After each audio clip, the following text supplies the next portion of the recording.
kami sudah terhubung bersama Bapak Bobi Lianto, Ketua Umum Kadin Nusa Tenggara Timur. Selamat pagi, Pak Bobi. Selamat pagi, salam sehat selalu. Selamat pagi juga semua pemirsa radio RRI Pro 1 ya, dimanapun berada. Baik, salam sehat Pak Bobi. Pak Bobi, ini terkait dengan kenaikan UMP 2024 sebesar 6,5%. Nah, bagaimana respon Anda dengan adanya keputusan ini, seperti apa Pak Bobi? Ya, tentu ya, saya perlu alaskan dulu sebelum saya menjawab ini. Tentu kenaikan ini adalah kenaikan yang tidak seperti biasanya, ya, tidak seperti yang disepakati biasanya. Jadi memang tentu dari sisi dunia usaha banyak juga yang protes atau komplain tentang kenaikan ini ya. Itu jelas. Jadi kalau kita dengar sebelumnya dari Apindo atau dari beberapa pengusaha, tentu komplain. Kenapa? Karena dasar perhitungan UMP itu sebenarnya sudah diatur bersama di dalam Dewan Pengupahan. Jadi kita membentuk yang namanya Dewan Pengupahan, di mana dalam Dewan Pengupahan itu ada 3 unsur di dalam. Unsur dunia usaha ya, yang kami wakilkan lewat Apindo, NTT dan Kadin, yang kita utus bagian dunia, mewakili dunia usaha. Kemudian ada bagian pemerintah tentunya, dan juga ada bagian dari unsur serikat buruh. Nah, 3 unsur ini bergabung dalam Dewan Pengupahan yang bertugas setiap tahunnya itu mengusulkan UMP, ya, perhitungan UMP, dan diputuskan oleh gubernur. Nah, tetapi perhitungan tersebut itu akan punya variabel-variabel perhitungan. Jadi bukan hanya asal ditentukan, tetapi ada perhitungan nih. Variabel-variabel untuk menghitung itu tentu akan kepada satu pertumbuhan ekonominya, ya, kemudian inflasi, ya. Kemudian jadi ada rumusnya sehingga menghitung kenaikan UMP tersebut. Kenapa? Karena itu sangat bergantung kepada variabel-variabel tersebut, ya. Jadi kalau inflasinya tinggi, otomatis dampaknya. Kalau enggak, kan kenaikan gaji tetapi ya daya beli tetap turun gitu loh. Itu kira-kira begitu ya, karena inflasinya naik. Nah, jadi dari rumus tersebut dihitung, kemudian ditentukan, dikenakan, kemudian terjadi negosiasi di situ, pertimbangan bagaimana menurut dunia usaha, keberatan karena begini-begini, bagaimana menurut serikat. Setelah itu baru ditentukan dan kemudian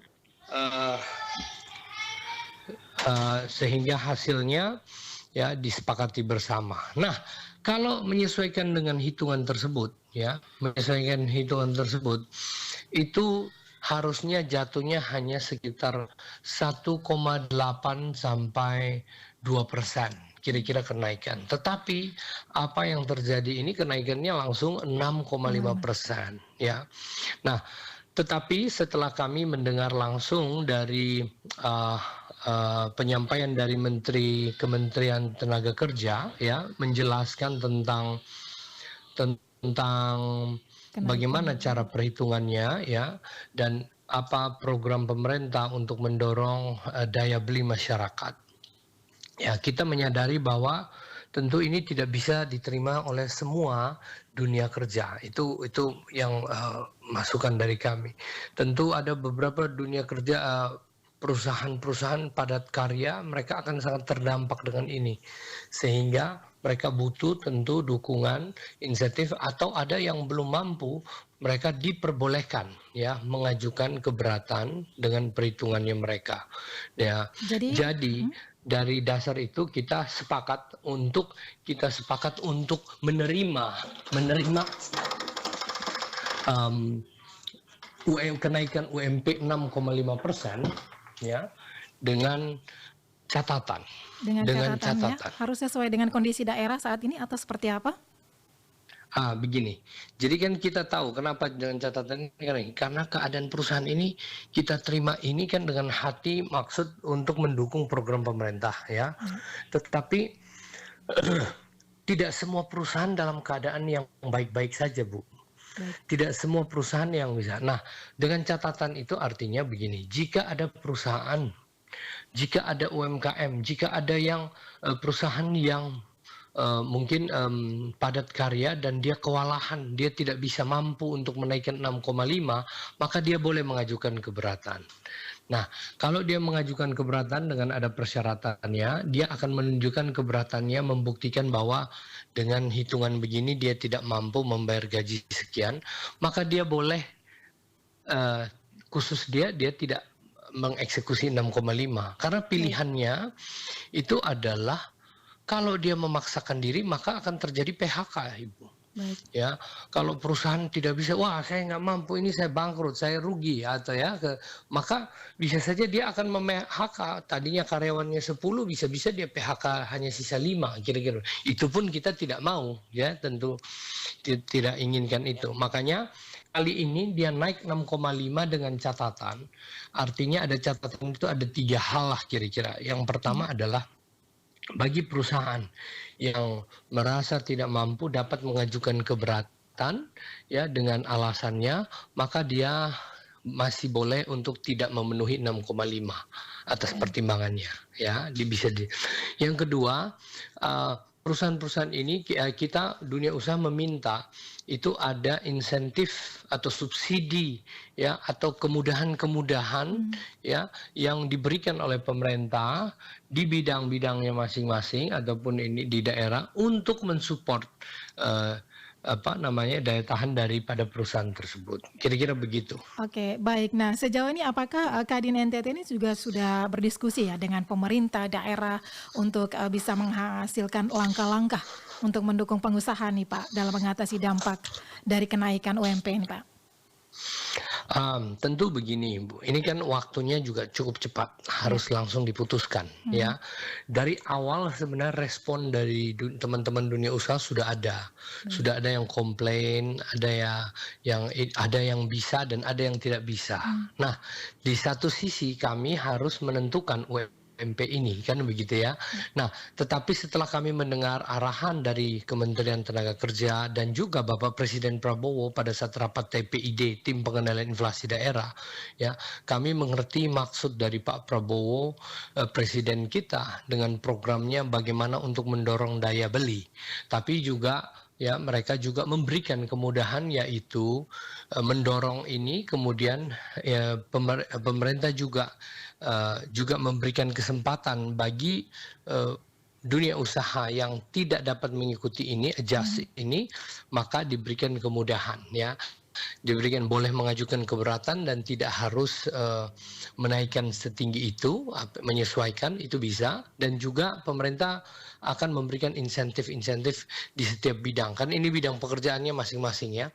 Jadi atas komitmen itu dari iya, pemerintah, maka kita berani mengambil langkah tentu ya apapun itu kita setuju untuk mendukung program pemerintah ya karena unsur kenaikan UMP 6,5% ini memang mhm, mendorong program pemerintah tentu baik, untuk menaikkan daya beli masyarakat ya. kira-kira begitu. Langkah konkretnya seperti apa nih Pak dari Kadin sendiri? Jadi begitu kemarin setelah rapat TPID kami melakukan rapat Dewan Pengupahan ya, menyetujui langkah-langkah tersebut. Kami juga menyampaikan kepada melalui asosiasi tentu Mhm, akan ada dunia usaha yang keberatan dengan hal ini. Kita akan menampung, menerima dan juga menerima keberatan sesuai dengan prosedurnya mereka mengajukan keberatan ke kementerian. Nah, setelah kita melakukan rapat itu kita menyetujui hasil ini rapat tersebut yaitu menerima 6,5%. Nah, ini kan baru ya, pengumumannya kemarin baru mhm, sudah ditentukan. Tentu sosialisasi ini perlu ya, karena itu kan baru di tahap kepengurusan asosiasi kita. Nanti begitu turun sampai karena ini sudah dikeluarkan UMP-nya ya SK-nya, maka akan reaktif. Nah, kami bertugas untuk memberikan sosialisasi itu.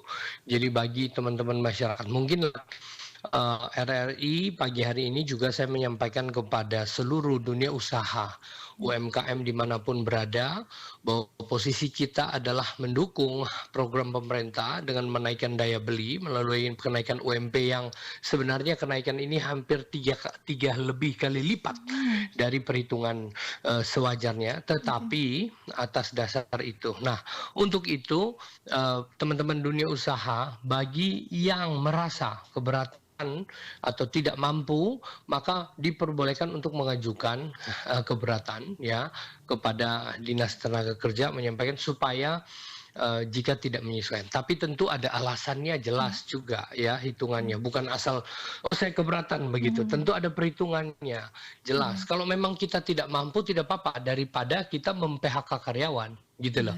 Jadi kalau hitungannya jelas ditunjukkan maka keberatan itu bisa diterima, maka khusus untuk perusahaan itu ya itu UMP-nya bisa disesuaikan. Tidak harus mengikuti 6,5%. Kira-kira begitu, itu terjemahannya begitu kira-kira. Baik, Pak Bobi, ini secara tidak langsung Ya. dampaknya begitu besar ya dengan usaha-usaha yang ada di Nusa Tenggara Timur itu sendiri. Nah, tentunya ada kekhawatiran juga nih yang bisa mempengaruhi daya tarik para investor ke NTT begitu ya, Pak Bobi ya? Ya, itu memang ada dampak ya, pasti ada dampak Ibu. Jadi kalau kita bicara dua hal ya, ini bicara tentang lokal kita sendiri ya, teman-teman sudah jelas bahwa ini serba ini ya. Dilema Kalau gitu ya? kita tidak betul, jadi kalau kita tidak dorong ini maka tidak terjadi satu peningkatan, ya kan? Nah, tetapi gini, saya pikir langkah ini sudah tepat ya, di mana pemerintah mendorong ini supaya naik, tetapi pemerintah memberikan keringanan bagi yang artinya pemerintah harus bisa mengerti bagi dunia usaha yang terdampak yang tidak bisa mengikuti. Jadi gini Bu, sudah pasti ya ada perusahaan yang mampu naikkan. Tapi ada perusahaan yang tidak. Nah sekarang kalau kita tidak dorong naik juga pemerintah, maka tidak ada satu kenaikan daya beli. Jadi sehingga apa yang diambil adalah tetap didorong naik. Semua perusahaan yang bisa ikutin, yang tidak bisa silakan mengajukan keberatan. Nah itu yang poin pertama ya. Dan juga pemerintah memberikan insentif, subsidi atau apalah istilah-istilah untuk memudahkan itu. Nah mengurangi pajak dan lain-lain. Nah di sisi lain ini yang kedua adalah tentang investor, Bu. Nah, investor ini kita baru dengar isu tentang PPN naik 12% ya. Tapi kemudian pemerintah merevisi itu bahwa PPN 12% itu tidak akan berpengaruh kepada hajat orang banyak, tetapi hanya kepada istilahnya barang mewah. Tapi padahal sebenarnya ada juga PPN BM atau PPN barang mewah. Jadi yang barang mewah yang dimaksud ini akan diterjemahkan, akan dijelaskan dalam aturannya apa saja yang dimaksud dengan barang mewah. Karena sebelumnya memang sudah ada PPNBM, kalau kita tahu beli mobil mewah, tas mewah, itu semua kena PPNBM. Nilainya lebih besar. Tapi 12% yang dimaksud ini adalah barang-barang yang dianggap mewah lah, kira-kira begitu. Jadi nanti akan dijelaskan lagi. Nah, maksudnya kepada investor ya, kalau kita tahu bahwa di Vietnam itu dengan PPN yang 10% mereka turunkan menjadi 8%. 8% untuk apa? Untuk supaya merayu semakin banyak investor bisa masuk karena pemerintahnya hanya charge 8%. Ya. Kemudian UMP mereka jauh di bawah ya daripada kita. Jadi tentu kalau investor mau masuk, dia pilih-pilih. Jadi dia pikir-pikir, wah kalau masuk di Vietnam ya sudah gaji karyawannya rendah ya, kemudian bayar pajak ke pemerintahnya rendah ya, ketimbang masuk ke Indonesia. Tentu ini ada dampak Bu. Dengan kenaikan gini, dengan kenaikan UMP pasti ada dampak kepada investor juga. Tapi ya itu yang sudah dilakukan ya. Kita sebenarnya berharap bagaimana pemerintah harus juga memberikan apa namanya sesuatu yang menarik untuk investor masuk. Jadi walaupun gajinya UMP-nya naik, walaupun pajaknya tinggi, lebih tinggi dari, tetapi ada yang menarik di Indonesia apa gitu lah. Itu yang harus diberikan PR kepada pemerintah. Kira-kira begitu. Baik, ini masih ada waktu ya untuk memberikan sosialisasi kepada pengusaha-pengusaha yang ada di NTT seperti itu ya, dan ini tentunya diberlakukan di 2025 ya, di Betul. tahun yang baru. Baik, apa yang menjadi harapan Anda, Pak Bobi? Silakan. Ya, tentu harapan kita ya mendukung program pemerintah, kita harus percaya kepada presiden terpilih yang kita pilih bersama-sama ya, Bapak Prabowo. Saya melihat bahwa dunia apa yang beliau lakukan, beliau keliling ke beberapa negara dan beliau sangat percaya diri untuk membawa Indonesia ke depan dan mendukung program plus minus yang akan terjadi, tetapi kalau kita sepakat dan kita bekerja sama mendorong ini, saya yakin bahwa ini akan berjalan dengan baik untuk membawa Indonesia lebih baik. Nah, karena punya target pertumbuhan ekonomi kita 8%, maka dibutuhkan beberapa aspek termasuk mendorong daya beli masyarakat ya, dan itu salah satu konsekuensi yang harus diambil. Nah, sebagai dunia usaha kita diberikan dorongan, tetapi kita juga diberikan bagi teman-teman yang tidak merasa tidak mampu, jangan khawatir. Jangan sampai gara-gara ini terus bilang, wah saya tutup berhenti berusaha dan Mmm, lain-lain. Jangan.